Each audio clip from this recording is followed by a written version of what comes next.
Good morning, good afternoon, good evening. Friends, Kevin sir back from Personal Tutor Standard 7th History Playlist आप लोग देख रहे हैं. Chapter है towns traders and craft persons. Topic जो आज मैं आपके साथ डिस्कस करने वाला हूँ that is fishing in troubled waters, Masulipatnam. एक आंध्र प्रदेश के स्टेट में शहर आज भी हमें मिल जाता है. छोटा सा शहर है मसूलीपट्टनम, जिसे लोग मछलीपट्टनम भी बोलते हैं. मसूलीपट्टनम या मछलीपट्टनम नाम से ही हमें पता चलता है कि ये पट नदी का या एक कोई सा किनारा, समुद्र का किनारा मछली के लिए फेमस था. इसीलिए इस सिटी को फिश पोर्ट टाउन भी कहा गया है. People actually knew that this place had abundance. It was the probably during the 17th century Krishna delta में बसा हुआ ये शहर हमारे इंडियन सब कॉन्टिनेंट के एक बहुत फेमस पोर्ट्स में से एक हुआ करता था. इनफैक्ट यहाँ पे एनी गिवन टाइम डच और ईस्ट इंडिया कंपनी की हमेशा तनातनी लगी रहती थी that who wins the trade war from Masulipatnam. लेकिन आंध्र प्रदेश के गोलकोंडा रूलर्स जो थे कुतुब शाही घराने के, they actually had gone ahead and placed a royal monopoly over certain goods, for example spices, textiles and so on चीज़ें, ताकि पूरा बिजनेस ईस्ट इंडिया कंपनी या डचेस के हाथ में, बाहर यूरोपियन ट्रेडर्स जो हैं उनके हाथ में नहीं चला जाए. क्योंकि एक बार आपकी मोनोपोली गई so that means things are gone forever. ये बात गोलकोंडा रूलर्स को बहुत अच्छे से पता थी. They went ahead and they stored all the rights with themselves. इन्होंने शेयर नहीं करे.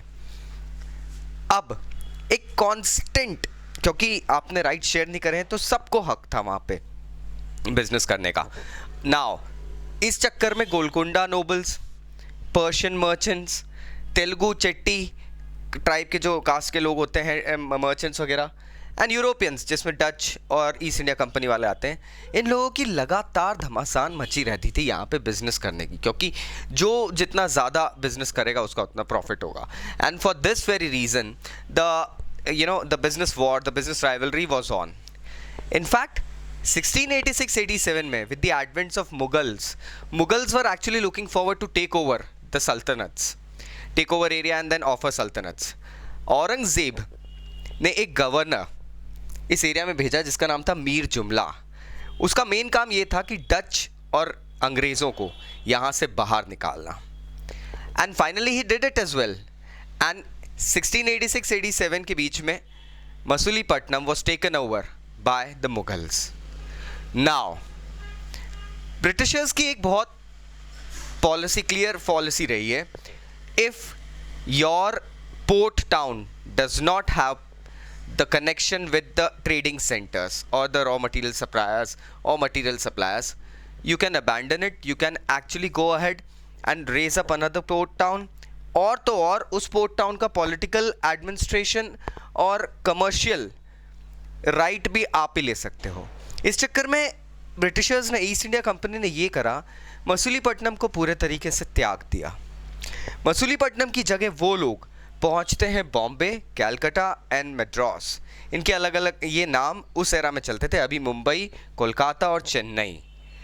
और वहाँ पर इन्होंने अपने बिजनेसेस शुरू करें. फोर्ट विलियम से शुरुआत करते हैं मद्रास में, उसके बाद में धीरे धीरे कैलकाटा एंड देन बॉम्बे. बॉम्बे में कैम्बे एंड ऑल एरिया ये सब भी आ जाता है. सो दोस्तों, ये स्टोरी थी मसूलीपट्टनम की. हाँ, मसूलीपट्टनम का फिर क्या हुआ? ब्रिटिशर्स और डच, यूरोपियन ट्रेडर्स वगैरह सब वहाँ से चले गए. औरंगज़ेब के भी ज़्यादा दिन बचे नहीं थे. बिजनेस जब वहाँ से पोर्ट सप्लाईज होगी नहीं तो बिजनेस कैसे चलेगा? आज मसूलीपट्टनम एक डिलैपिडेटेड टाउन, एक छोटा सा शहर बन के रह गया है. प्रॉबेबली वहाँ के कुछ लोग अपने इस ब्यूटीफुल पास्ट को ज़रूर याद करते हैं. So friends, this is Kevin sir signing off. Thank you very much. Bye bye.